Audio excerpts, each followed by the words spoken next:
오늘 예배에 나오신 우리 성도 여러분들을 환영합니다. 우리 다 같이 묵도하심으로 9월 5일 주일 예배를 하나님께 드리겠습니다.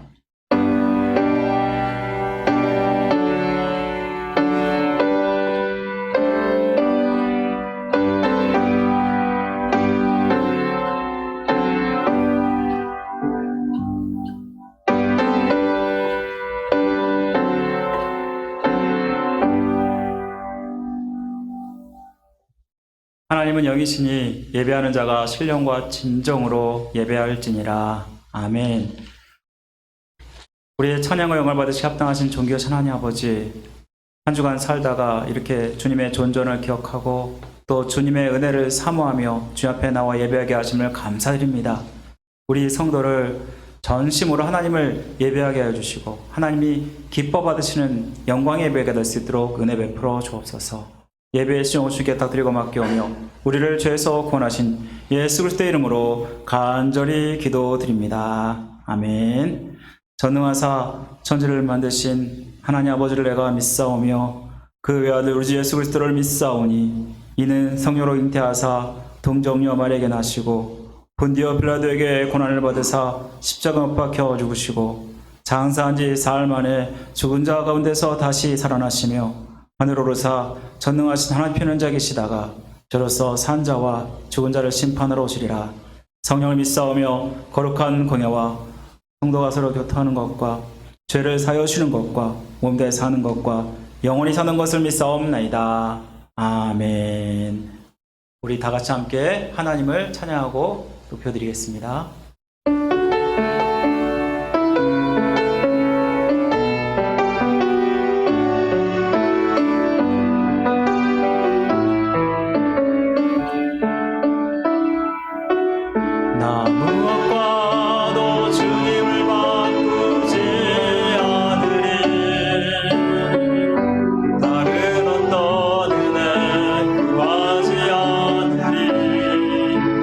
주님만이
항상 편한지 난 알 수 없도다.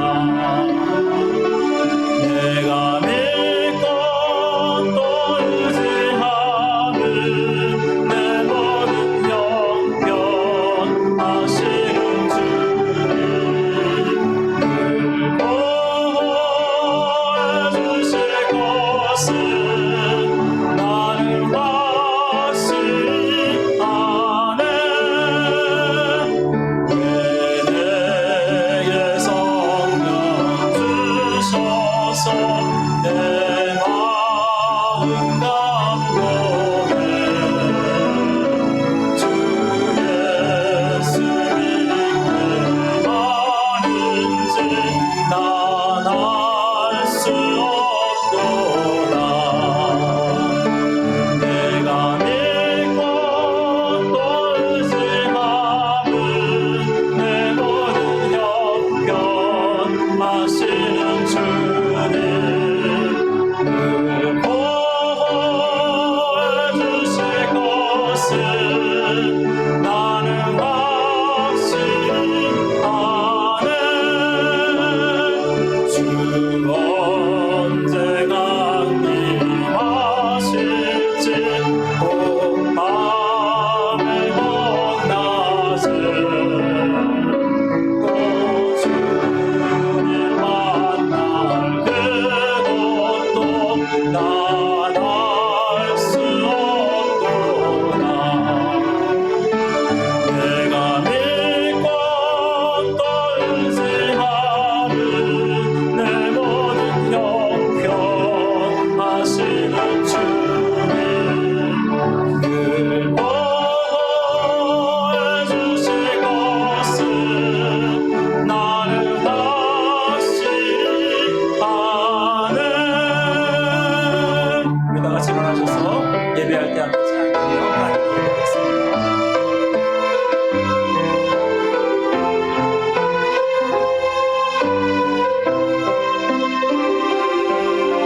주님의 피로 나를 덮으사 내 마음을 비경하소서.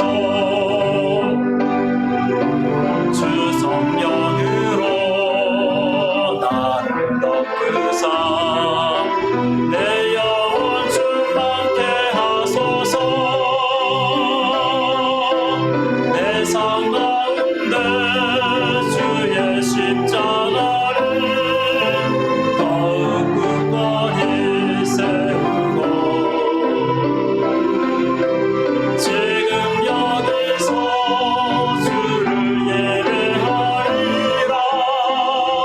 나의 마음 다하여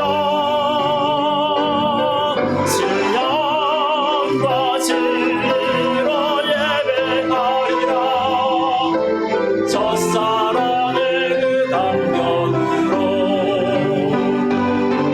신령과 진리로 예배하리라. 마지막 예배처럼. 우리 시간 함께 기도하실 때 예배를 위해서 기도하시기 바랍니다. 하나님을 전심으로 예배함으로 하나님께 영원 울리는 예배 되게 해달라고 기도하시고, 또 성령 충만하여서 우리 성도들이 새롭게 되며 또한 교회가 부흥되는 귀한 은혜의 역사가 나타날 수 있도록 우리 다 같이 함께 합심으로 기도하겠습니다. 사랑하는 하나님 아버지, 주님께서 이 시간 함께 하시고 주께 영원 울리는 귀한 시간 되기 원하오니 주여 도와주옵소서. 주님이 우리를 보셨고 주님의 은혜로 이 모든 것들을 감당하게 되면 좋겠습니다. 아버지, 특별히 하나님 우리를 예배자로 부르신 줄 믿습니다. 참으로 전심으로 하나님을 예배함으로 말미암아 하나님이 기뻐하시는 영광 누릴 예배가 될 수 있도록 도와주시길 간절히 원합니다. 우리가 매번 예배를 드리지만 습관적인 예배가 되지 않게 해주시고 형식적인 예배가 되지 않게 해주시고 진심으로 하나님을 찾으러 말미암아 아버지 하나님 주님이 기뻐 받으시는 예배 될 수 있도록 역사하여 주옵소서. 아버지, 이 시간 성령께서 충만하게 역사하셔서 아버지 은혜 베풀어 주옵소서. 그냥 돌아갔다 그냥 돌아가는 심령 하나도 없게 하여 주시고 하나님의 은혜 받고 다시 한번 결단하며 나가는 모든 성도 될 수 있도록 도와주옵소서. 또한 간절히 기도하는 것은 하나님 아버지, 우리 교회가 부흥하기 원합니다. 주님이 세우신 교회 성령 충만하게 원합니다. 은혜 충만하게 원합니다. 아버지 하나님, 우리가 은혜가 없으면 아무것도 할 수 없다는 것을 압니다. 아버지 하나님, 우리가 간구하며 간절히 기도할 때 하나님께서 역사하시고 도와주셔서 아버지 주님이 세워가시는 귀한 교회 삼아 주옵소서. 아버지, 우리 성들의 마음을 무엇보다 바꾸어 주옵소서. 새롭게 아버지 하나님 그 심령이 더욱더 뜨겁게 하나님을 찾고 만나는 귀한 역사가 있게 하여 주옵소서. 주님이 함께 하시는 기도합니다. 주여 도와주옵소서. 주여 도와주옵소서.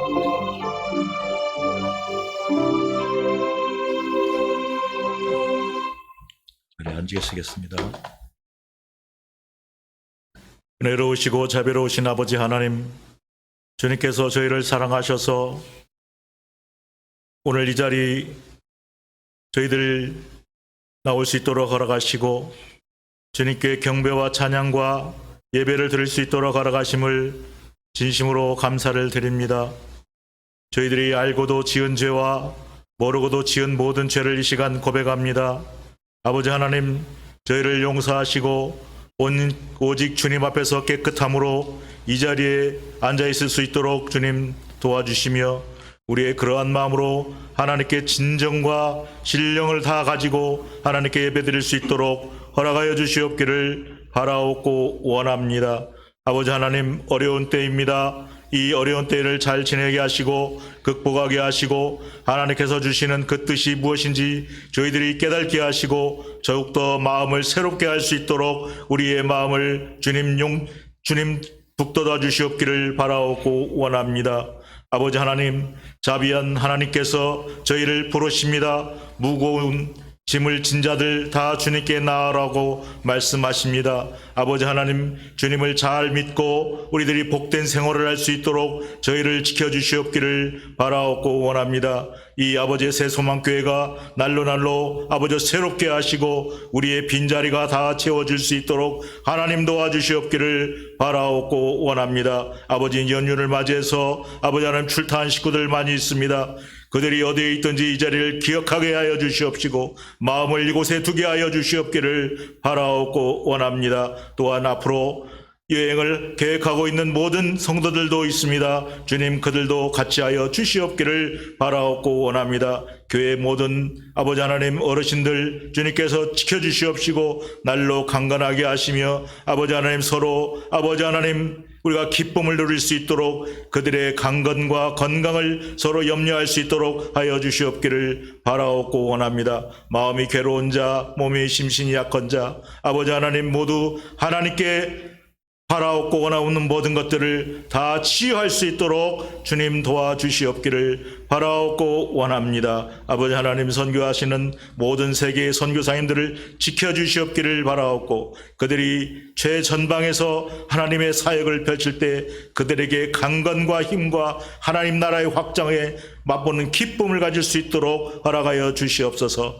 아버지 하나님, 또한 우리 사자 목사님 단위에 세우셔서 귀한 말씀을 오늘 대언합니다.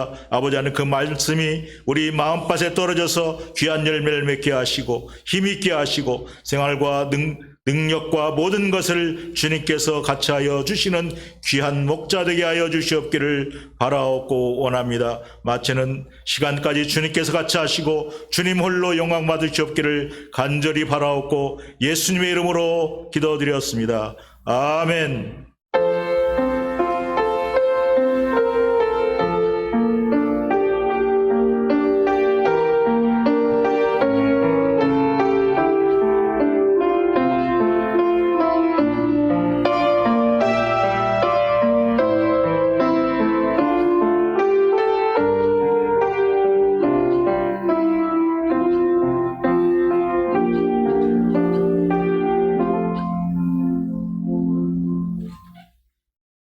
우리 이 시간 찬송가 531장 함께 부르시겠습니다.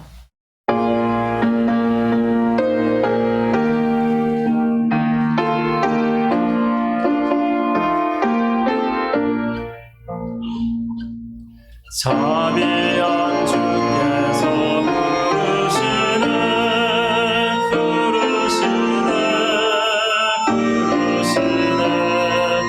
사랑의 햇빛을 외양받고 점점 더 멀리 가라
주께서 지금도 기다리네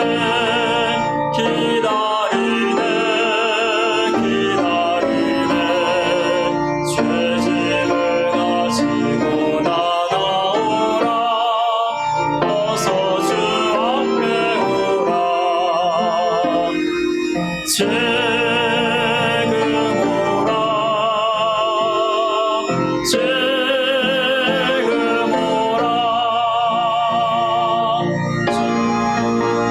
귀한 주께로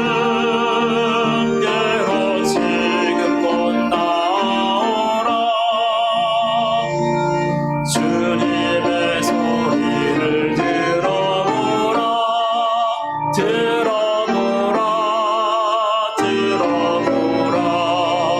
그 이름 믿는 자 복 받으리 어서 곧 일어나라 지금 오라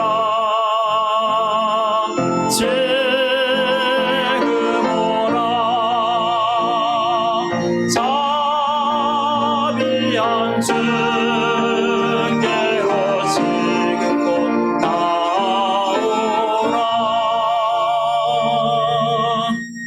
우리 이 시간은 봉헌 시간입니다. 우리 준비한 헌물을 하나님께 드리겠습니다.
다시 기도하겠습니다.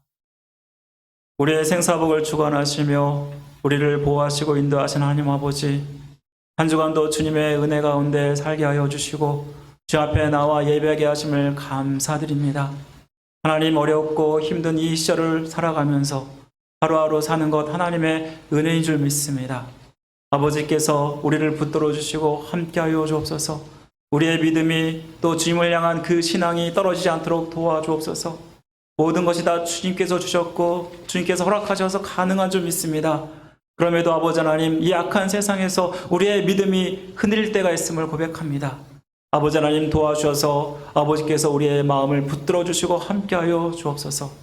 간절히 기도하는 것은 우리 성도들의 삶을 주장하여 주옵소서. 하나님, 이 시간 우리의 눈물이요, 우리의 땀이요, 우리의 피인 하나님, 우리의 물질 또 우리의 마음을 모두 다 주님 앞에 드리오니 주님께서 기쁘게 연락하여 주옵소서.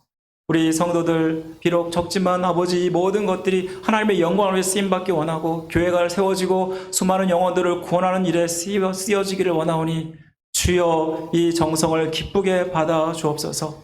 우리 성도들 특별히 더 사랑하여 주시고 아버지 하나님 더 축복하여 주시고 또 하나님 더욱더 하나님께서 쓰임받는 성도 될 수 있도록 인도하여 주옵소서. 아버지 하나님, 정말 약한 세대 하나님 아버지, 주님이 정말 원하시는 참으로 하나님을 예배하는 자가 되게 도와주시고 또 하나님이 찾으시는 귀한 하나님의 일꾼 되어서 하나님께 온전히 쓰임받아 영광 돌릴 수 있도록 도와주시기를 간절히 원합니다.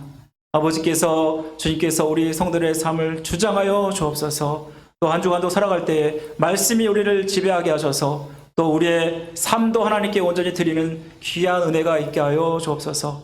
모든 것 주님께 탁드리고 맡겨오며 우리를 죄에서 구원하신 예수 그리스도의 이름으로 간절히 기도드립니다. 아멘. 우리 오늘 예배에 나오신 모든 분들을 환영합니다. 우리 내일은 또 레이버데이라서 우리 많은 분들이 또 출타를 하셨어요. 우리 안전하게 잘 다녀올 수 있도록 우리 기도해 주시고요. 또 오늘 예배에 나오신 모든 분들, 또 이렇게 나오신 분들을 환영합니다. 우리 다 같이 좌우 앞뒤로 이렇게 인사할까요? 사랑합니다. 축복합니다. 우리 인사하겠습니다.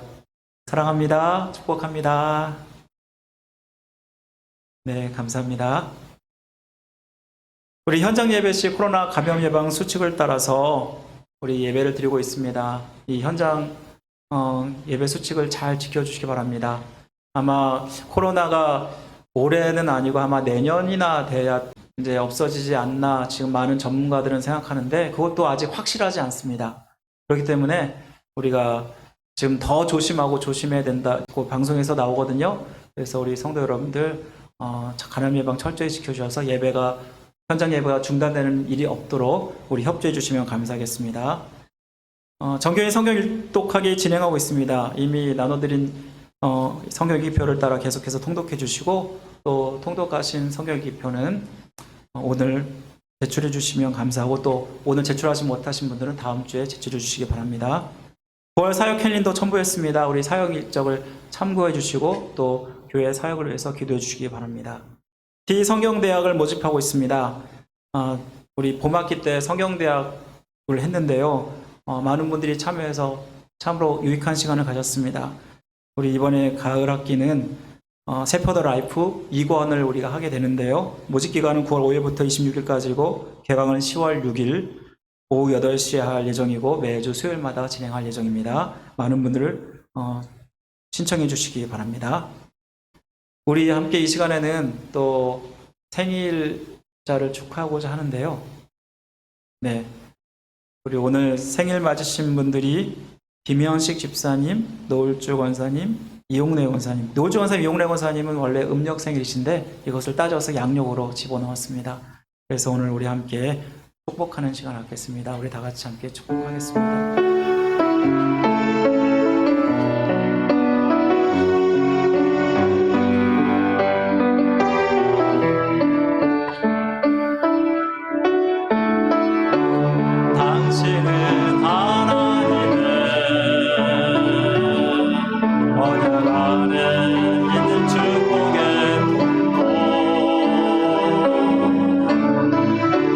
당신을 통하여서 열방이 주께 돌아오게 되니 당신은 하나님의 언약 안에 있는 축복의 통로 당신을 통하여서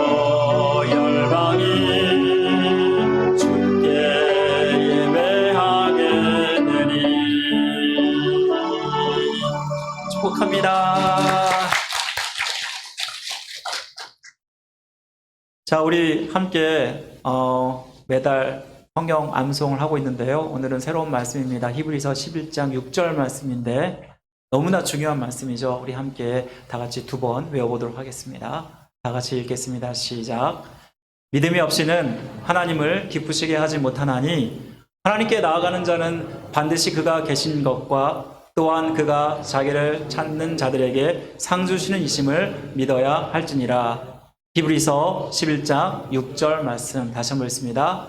믿음이 없이는 하나님을 기쁘시게 하지 못하나니 하나님께 나아가는 자는 반드시 그가 계신 것과 또한 그가 자기를 찾는 자들에게 상 주시는 이심을 믿어야 할지니라. 히브리서 11장 6절 말씀. 이 말씀의 은혜가 여러분의 삶 가운데 넘치길 원합니다. 우리 하나님 말씀 보겠습니다. 오늘 함께 본 하나님 말씀은 사사기 6장 11절부터 18절까지 말씀입니다. 사사기 6장 11절부터 18절까지의 말씀 제가 가지고 있는 성경으로 구약 성경 369면에 있습니다. 사사기 6장 11절부터 18절까지 말씀 한 절씩 교독하시고요. 마지막 절은 다 함께 읽도록 하겠습니다. 제가 먼저 있습니다. 여호와의 사자가 아비에셀의 사람 요아스에게 속한 오브라에 이르러 상수리나무 아래에 앉으니라. 마침 요아스의 아들 기드온이 미디안 사람에게 알리지 아니하려 하여 밀을 포도주 틀에서 타작하더니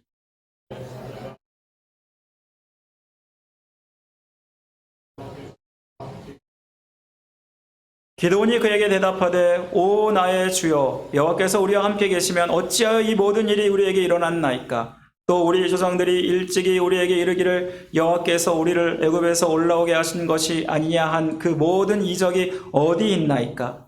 이제 여호와께서 우리를 버리사 미디안의 손에 우리를 넘겨 주셨나이다 하니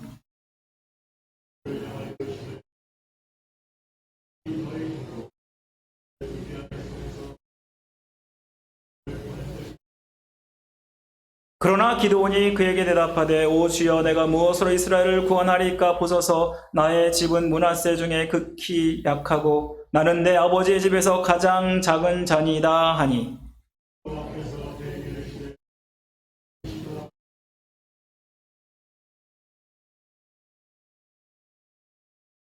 기드온이 그에게 대답하되 만일 내가 주께 은혜를 얻었사오면 나와 말씀하신 이가 주 되시는 표징을 내게 보이소서.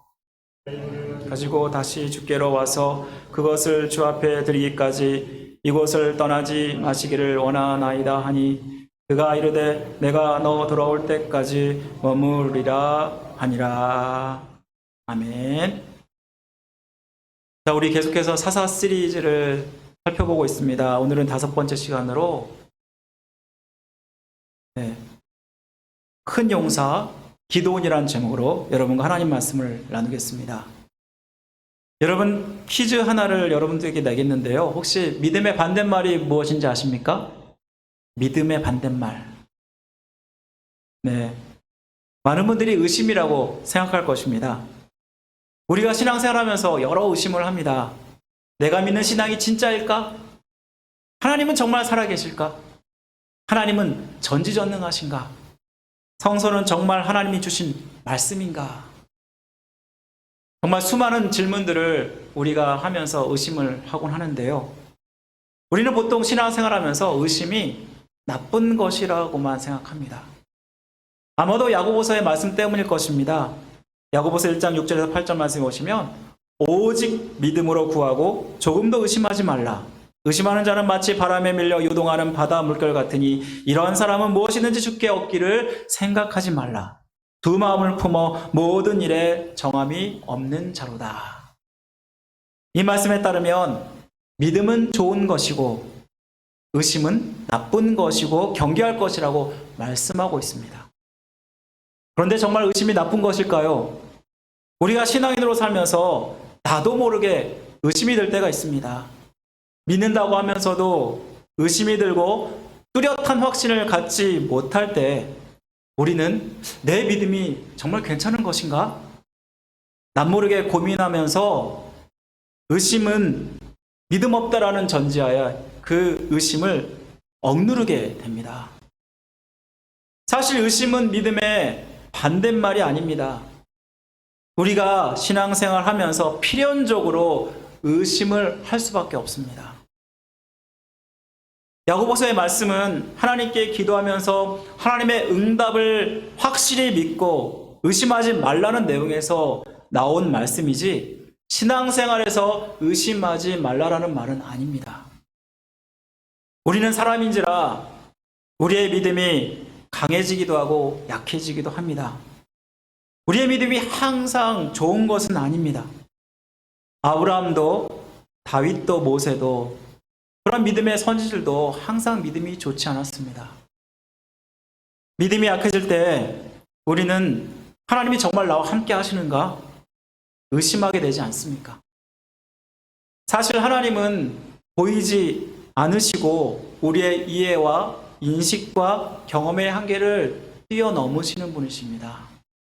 그래서 우리는 하나님의 존재와 능력을 의심하게 됩니다. 사실 의심한다는 것은 진리를 갈망하는 증거로 이것도 믿음에 속해 있는 것입니다. 그래서 필립 얀시는 유명한 신학자인데 이런 말을 했습니다. 예수 앞에 의심을 내려놓을 때 의심이 하나님을 향해 뼈저린 갈망이었음을 알게 될 것이다. 오히려 의심의 과정을 거쳐서 하나님을 향한 우리의 믿음이 더 견고해지고 더 강해진다면 의심은 우리에게 유익한 것이 아닙니까? 오늘 본문의 기드온이야말로 의심을 해서 이러한 믿음을 얻은 사람이라고 할 수 있습니다. 그가 어떤 믿음을 가지게 되었을까요? 우린 계속해서 사사 시리즈를 살펴보고 있는데요. 드보라가 여사수로 있는 동안에 40년 동안이나 이스라엘은 평안했습니다. 하지만 드보라가 죽고 이스라엘 백성들은 또다시 하나님 앞에서 악을 저지릅니다. 그래서 하나님은 이스라엘을 대적 미디안의 손에 붙이시는데요. 미디안은 유목민으로서 이스라엘 백성들을 7년 동안이나 얼마나 심하게 괴롭혔는지 모릅니다. 파종 때가 되면 아말렉과 동방 사람들과 연합하여서 자기의 짐승까지 끌고 와서 진을 치고 토지 소산과 양이나 소, 나귀 등을 다 가져가고 그리고 남겨두지 않고 모든 토지 소산들을 먹어 치워버립니다. 이로 인해서 이스라엘 백성들은 너무나 궁핍한 나머지 생존의 위협을 느끼게 됩니다. 그래서 6장 2절에 보면은 이스라엘 백성들이 미디안 사람들의 학대를 피해서 산이나 웅덩이, 굴, 산성 등에 피하였다고 말씀하고 있는 것입니다. 하나님이 왜 이렇게 이스라엘 백성들에게 궁핍하게 하셔서 극심한 생존의 위협을 겪게 하셨을까요? 이는 이스라엘의 변형이 오히려 이스라엘을 타락시키는 도구가 되었기 때문이었습니다. 드보라가 다스리는 40년 동안 태평성대는 오히려 이스라엘 백성이 하나님을 더 이상 찾지 않게 만들었습니다. 그래서 궁핍함을 통해서 하나님을 찾도록 하신 것입니다. 우리는 여기서 물질적인 풍요와 번영보다 하나님을 찾는 것이 얼마나 중요한지를 깨닫게 됩니다. 우리가 언약에 합당한 삶을 살아갈 때 하나님이 우리에게 진정한 복을 주십니다. 그런데 이 진정한 복에는 영적인 복도 있겠지만 물질적인 복도, 번영도 있다는 것입니다. 그런데 이 물질적인 풍요와 번영은 하나님을 잘 믿는 결과이지 목적이 아니라는 것입니다. 물질적 풍요와 번영이 만약 목적이 되어버리면 여기서 우리에게 탐욕이 발동이 됩니다. 그래서 이 욕심을 부리게 되면서 더 가지려고, 더 누리려고 하기 때문에 하나님을 더 이상 찾지 않게 되고 그리고 영적인 빈곤을 가져오게 되는 것입니다. 대한민국이 현재 세계에서 10위가 되었고 선진국이 되었다라는 소식을 최근에 들었습니다. 정말 6, 70년만 해도 얼마나 고생을 많이 했습니까? 그때만 해도 우리는 얼마나 하나님께 축복을 달라고 하나님께 간절히 기도했는지 모릅니다. 그런데 이렇게 물질적인 풍요가 왔고 선진국이 되었는데 우리는 얼마나 영적으로 충만한가요? 사실 물질적 풍요에 얼마나 감사하냐고 물어보면 대부분의 사람들은 너무나 힘듭니다. 이렇게 볼멘소리를 합니다. 왜 그럴까요? 만족할지 모르는 우리의 욕심 때문이 아닙니까? 만약 여러분들이 지금 아프리카에 사는 사람들과 한번 비교해 보십시오. 우리는 그들에 비하면 정말로 호화스러운 삶을 살고 있습니다. 그런데 우리는 그럼에도 불구하고 힘들다, 어렵다고 하는 것은 우리의 마음 가운데 감사할 줄 모르고 욕심을 부리고 있다는 것입니다. 사랑하는 성도 여러분, 우리의 물질과 우리의 변형이 영적인 타락의 도구가 되지 않고 하나님의 축복이 되게 하려면 이 물질적 축복을 누릴 때 하나님을 더 찾아야 되고 하나님께 더욱더 감사해야 되고 또 하나님께 드리기를 더욱더 기뻐해야 하는 것입니다. 뿐만 아니라 내가 가진 것 다 하나님이 주셨으니까 이 주신 것을 또한 다른 사람들에게 흘려보내야 하는 것입니다. 이럴 때 우리는 하나님이 주시는 이 물질적인 축복과 영적인 복을 함께 누릴 수 있게 되는 것입니다. 이렇게 미디안으로부터 심하게 박해를 당해 궁핍함 때문에 생존의 위협을 느끼자 이스라엘 백성들은 하나님께 부르짖습니다. 하나님은 이들의 기도를 들으시고 기드온이라는 사사를 보내시는데요. 오늘 본문은 기드온을 사사로 세우는 장면을 보여주고 있습니다. 오늘 본문에서 여호와의 사자가 미디안 사람 몰래 포도주 틀에서 타작하는 기드온에게 나타나서 그를 사사로 부르십니다. 12절 말씀 보시면 큰 용사여 여호와께서 너와 함께 하시도다. 이 말씀에서 여호와의 사자는 기드온을 큰 용사라고 하고 있는데요. 여기서 큰 용사란 말은 능력 있고 힘이 센 전사, 용사 혹은 전쟁에 능한 사람을 이야기하는 것입니다. 사실 기드온은 큰 용사로 불릴 만한 자격이 있는 사람이 아닙니다. 오히려 그는 소심하고 의심 많은 사람이었습니다. 그가 미디안 사람이 두려워서 숨어서 타작을 하는 모습에서 그가 얼마나 소심한 사람인지를 볼 수 있습니다. 뿐만 아니라 하나님의 사자가 그에게 나타나서 큰 용사여 여호와께서 너와 함께 하시도다 라고 했을 때 이 기도는 하나님께 따집니다. 13절 말씀 보시면 오 나의 주여 여호와께서 우리와 함께 계시면 어찌하여 이 모든 일이 우리에게 일어났나이까. 또 우리 조상들이 일찍이 우리에게 이르기를 여호와께서 우리를 애굽에서 올라오게 하신 것이 아니냐 한 그 모든 기적이 어디 있나이까. 이제 여호와께서 우리를 버리사 미디안의 손에 우리를 넘겨주셨나이다. 하나님의 사자는 이렇게 자기에게 따지는 기드온에게 이스라엘을 구원할 사사는 바로 너다라고 말씀하실 때 기드온은 어떻게 반응합니까? 오늘 15절 말씀 보시면 오 주여 내가 무엇으로 이스라엘을 구원하리이까? 보소서 나의 집은 므낫세 중에 극히 약하고 나는 내 아버지 집에서 가장 작은 자니이다 라고 하면서 한 발짝 뒤로 물러나는 소심한 모습을 보이고 있지 않습니까? 그뿐입니까? 기드온이야말로 의심 많은 사람입니다. 그는 미디안에서 이스라엘을 구원할 사사로 쓰임받기 전에 농부에 불과했습니다.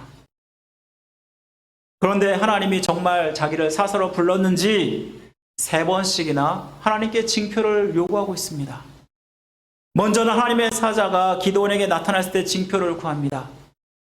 내가 주께 은혜를 얻었사오면 나와 말씀하신 이가 주 되시는 표징을 내게 보여주옵소서. 이 요구에 하나님은 기드온이 가져온 재물을 불로 태우셔서 자기가 하나님 되심을 보여주십니다. 두 번째는 기드온이 미디안을 구원할 사사가 정말 자기인지 또다시 의심하게 되는데요. 그때 두 번째 표징을 요구하는데 바로 양털 시험이었습니다. 이슬이 양털에만 있고 주변 땅은 마르게 해달라고 먼저 요구했는데 또다시 기드온은 하나님 진노하지 마시고 다시 한번 자기의 요구를 들어달라고 하면서 이슬이 주변 땅에만 있고 양털이 마르게 해달라고 하나님께 요구합니다. 이에 하나님은 어떻게 하십니까? 응답하십니다. 만약 여러분들이 이러한 하나님의 징표를 경험하게 된다면 어떨까요? 와, 하나님이 나와 함께 하시는구나. 정말 하나님은 살아계시다 하면서 자신 있게 확신을 가지 않을까요? 그런데 기드온은 여전히 미디안과의 싸움에서 두려워합니다. 이 두려움을 아시고 하나님은 3번째 징표를 보여주시는데요. 미디안 진영에 가서 미디안 사람들의 말을 듣게 하십니다. 미디안 사람들이 꿈과 해몽을 말하는데요. 한 보리떡이 와서 한 진영을 무너뜨리는 것이었습니다. 이 장막을 무너뜨리는 그 장면을 통해서 한 미디안 군사가 또 해석을 합니다. 여기서 보리떡은 기드온이고 이 장막은 바로 미디안이다 하면서 기드온이 미디안을 진멸시킬 것이라는 것을 미디안 군사를 통해서 대신 말씀을 하게 하십니다. 아마 여러분 같으면 정말 이 한 가지만 보여줘도 믿음을 확신할 테고 두려워하지 않았을 텐데 이 기드온이야말로 정말 의심 많은 사람임을 우리는 깨닫게 됩니다. 이렇게 소심하고 의심 많은 기드온을 하나님의 사자는 왜 큰 용사라고 불렀을까요? 여기에는 2가지 이유가 있습니다. 그 첫 번째는 기드온의 영적인 잠재력 때문이었습니다. 우리 따라해 보실까요? 기드온은 영적 잠재력이 있었다. 우리 13절 말씀을 다시 보시면 오 나의 주여 여호와께서 우리와 함께 계시면 어찌하여 이 모든 일이 우리에게 일어났나이까 또 우리 조상들이 일찍이 우리에게 이르기를 여호와께서 우리를 애굽에서 올라오게 하신 것이 아니한 모든 이적이 어디 있나이까? 이렇게 말하면서 기드온이 하나님 말씀에 대한 깊은 관심을 가지고 있다는 것을 보여줍니다. 그는 선조를 통해서 전수된 하나님 말씀을 기억하고 있었습니다. 이 말씀은 하나님을 향한 신앙을 기드온이 버리지 않았다는 것을 말씀합니다. 무엇보다 그는 하나님의 언약을 기억했습니다. 현재 당하는 고통과 고난을 바로 하나님의 신앙과 연관시켜서 바라보고 있습니다. 이는 하나님의 뜻대로 세상이 이루어져야 한다는 그 믿음을 전제하고 있는 것입니다. 하나님의 관점에서 큰 용사는 힘이 세고 능력이 많은 사람을 말하는 것이 아닙니다. 하나님의 말씀을 기억하고 현실 속에서 하나님의 뜻대로 살려고 부단히 애쓰는 사람을 말하는 것입니다. 물론 우리가 100% 하나님의 뜻대로 살 수 없는 사람입니다. 아마 100% 살 수 있다고 하는 사람은 이 세상에 아무도 없을 것입니다. 그러나 주님을 믿고 구원받는 사람의 특징이 있는데요. 하나님 말씀을 소중히 하고 하나님의 말씀대로 살려고 부단히 애쓰는 사람이라는 것입니다. 그래서 어떻게 하든지 예배 자리에 나와서 말씀을 듣고 또 그 말씀을 평상시에 열심히 읽으려고 노력한다라는 것입니다. 주님도 우리의 연약함을 아십니다. 무엇보다 우리의 연약함을 아시지만 우리의 마음의 중심을 보시는 분이십니다. 우리가 말씀대로 살려고 하면 하나님은 그런 사람을 기뻐하시고 축복하신다라는 것입니다. 따라서 우리는 주님을 믿는 신앙으로 우리의 삶의 잣대를 하나님 말씀으로 삼아야 한다라는 것입니다. 말씀에 관심이 없고 말씀을 듣는 둥 마는 둥 하는 사람은 어떨까요?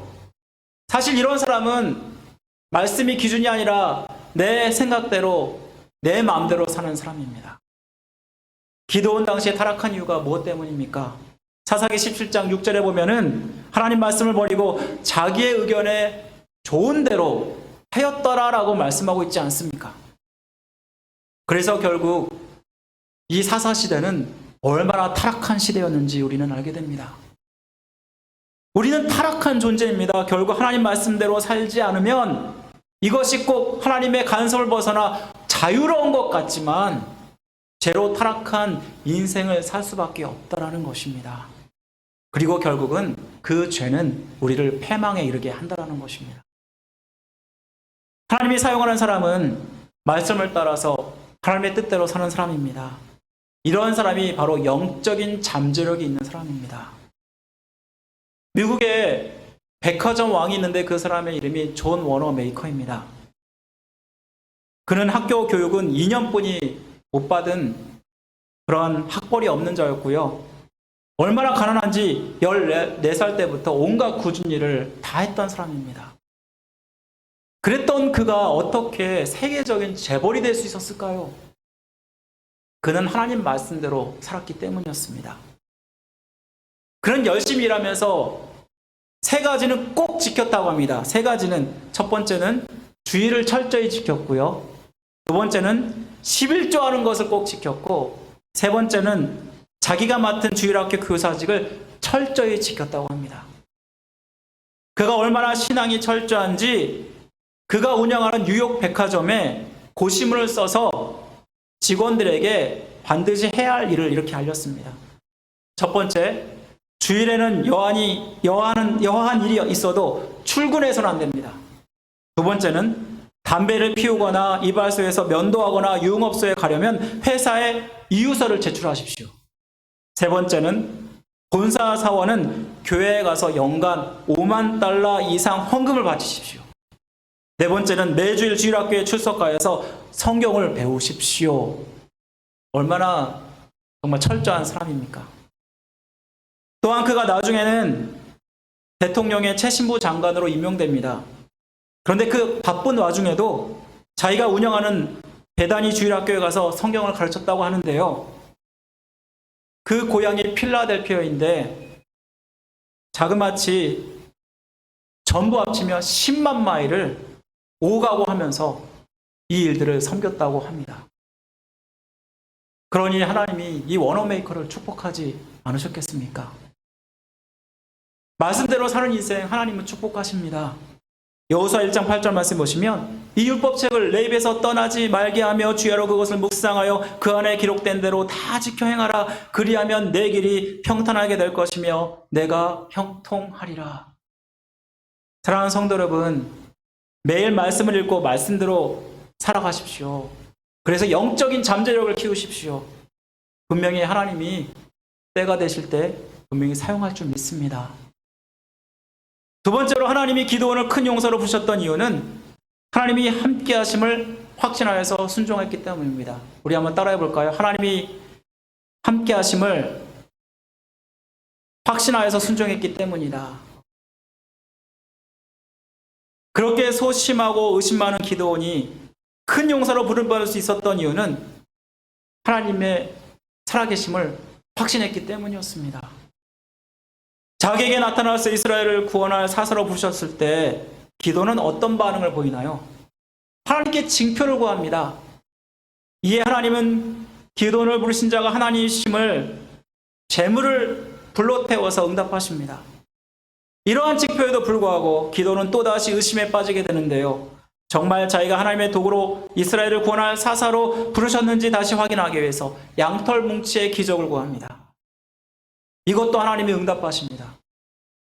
그것도 모자라서 두려워할 때 기드온에게 미디안 병사의 입을 통해서 하나님께서 승리를 주실 것을 그에게 전하십니다.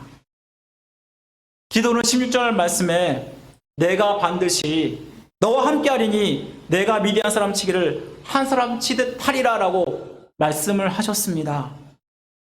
이러한 하나님의 직접적인 약속을 들었음에도 불구하고 이 기도는 징표를 거듭 구하고 있습니다. 마치 하나님 말씀을 믿지 못하는 것처럼 보입니다.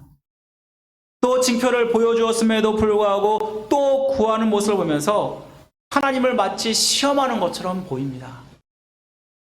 우린 하나님이 시험을 허용하지 않는 분으로 생각합니다.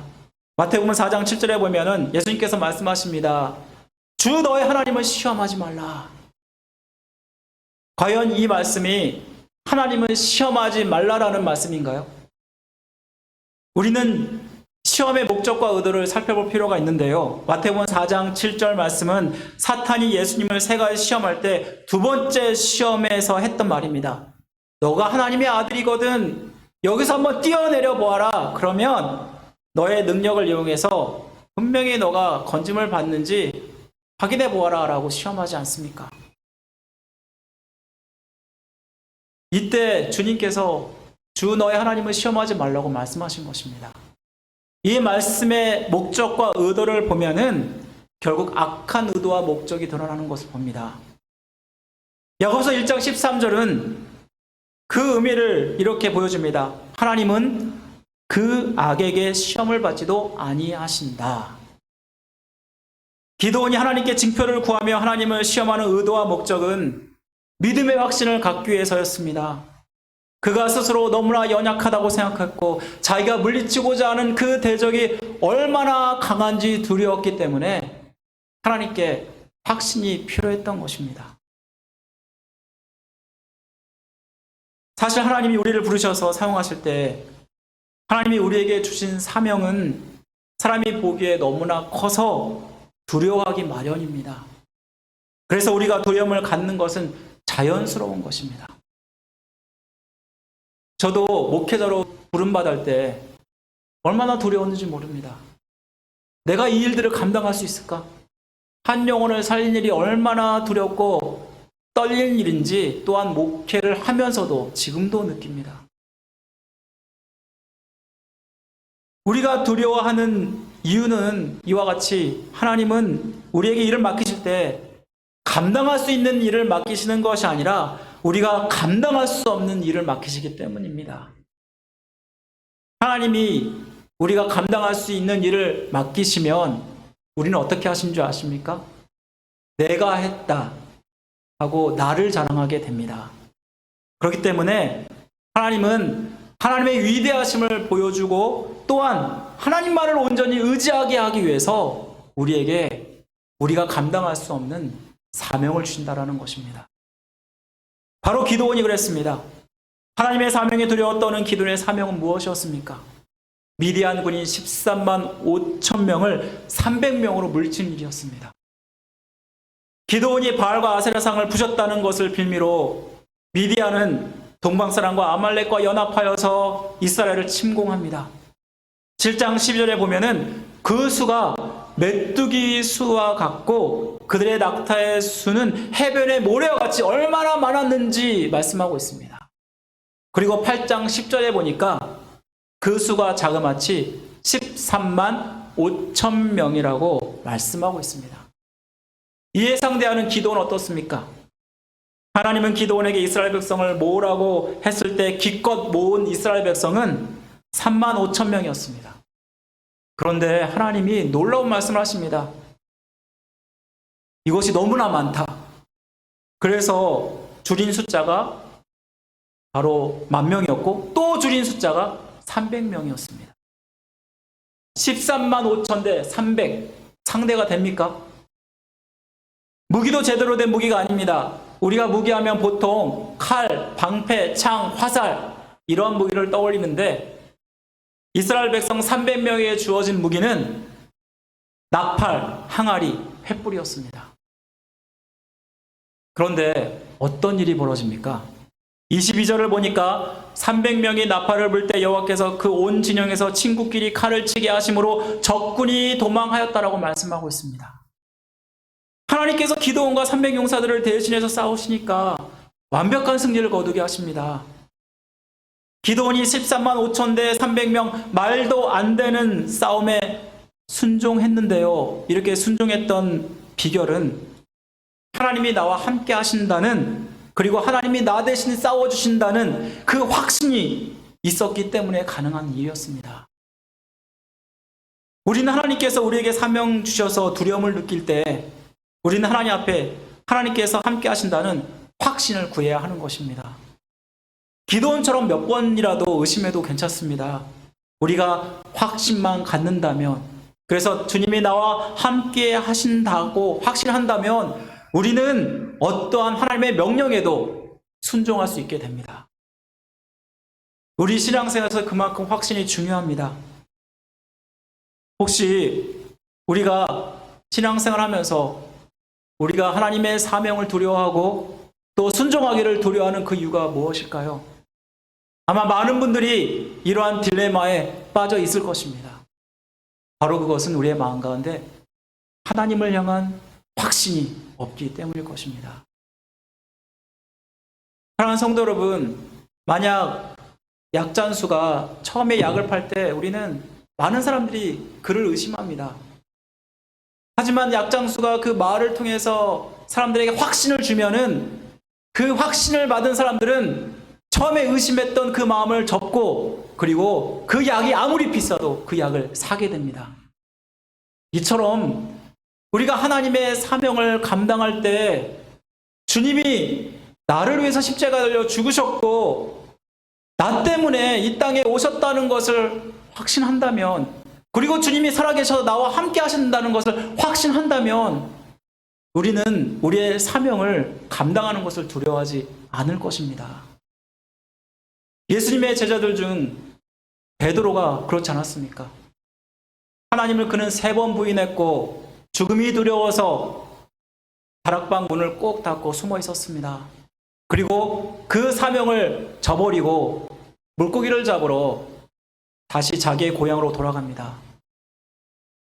그런데 주님께서 해변가에서 이 베드로를 만나시고 그에게 사명을 주십니다. 그런데 그 사명을 주실 때 그에게 먼저 무엇을 확인하십니까? 내가 정말 나를 사랑하느냐? 정말로 나를 사랑하느냐? 정말 사랑하느냐? 3번씩이나 물으시면서 그의 마음의 확신을 확인하십니다. 그리고 나서야 이 베드로는 이 확신 가운데 담대하게 하나님을 전하는, 예수 그리스도를 전하는 복음 사명자로 쓰임받지 않습니까? 얼마나 그렇게 쓰임받았는지 그는 생명을 두려워하지 않고 하나님을 전하였다라고 성경은 말씀하고 있습니다. 그렇습니다. 우리에게 지금 정말 필요한 것은 하나님을 향한 확신입니다.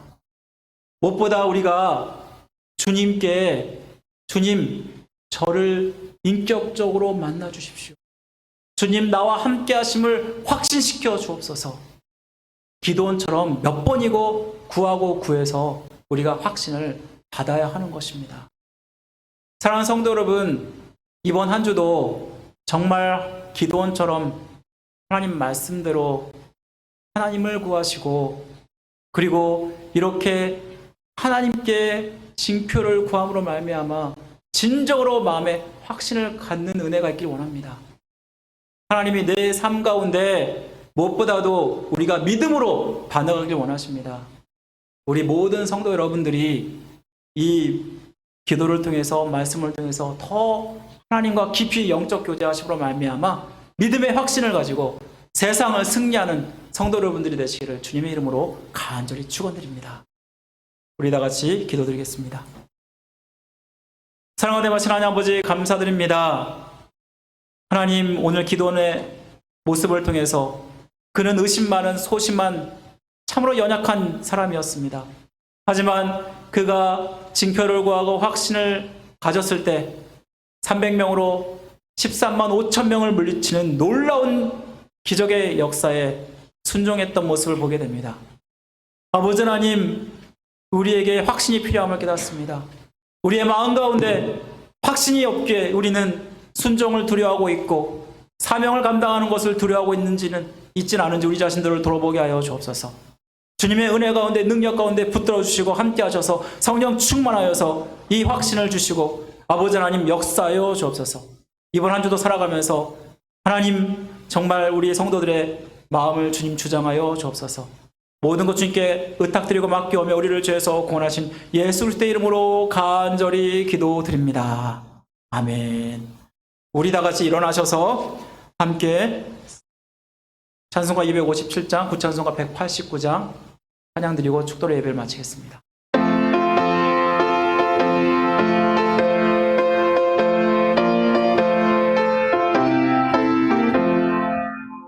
마음에 가득한 의심을 깨치고 지극히 화평한 마음으로 찬송을 부르는 어린 양 예수의 그 피로 속죄함 얻었네.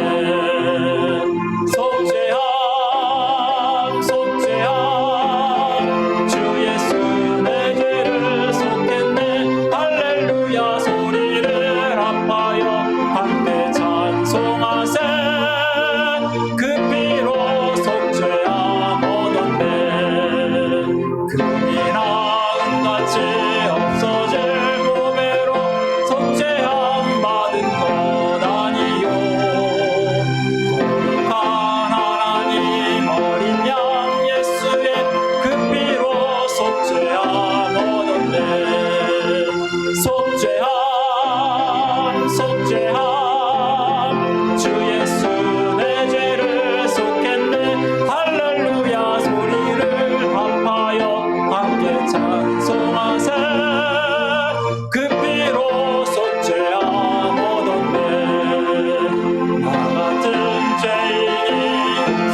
지금은 우리를 죄에서 구원하신 예수 그리스도의 은혜와 자기의 독생자 아들 아낌없이 우리에게 보내주신 하나님의 극진하신 사랑하심과 우리를 믿게 하시고 영생을 바라보게 하시는 성령님의 감화교통 역사하심이 기드온이 의심 많은 자였지만 확신을 가질 때 말도 안 되는 명령에 순종하였고 귀하게 쓰임받은 것처럼 우리의 믿음이 흔들릴 때 하나님께 간구하며 확신을 구하고 또 그 확신 가운데 하나님 말씀을 순종하고 나가기로 결단하는 모든 성들의 머리 위에 가정의 생업 위에 지금부터 영원토록 함께 하시기를 간절히 축원하옵나이다. 아멘.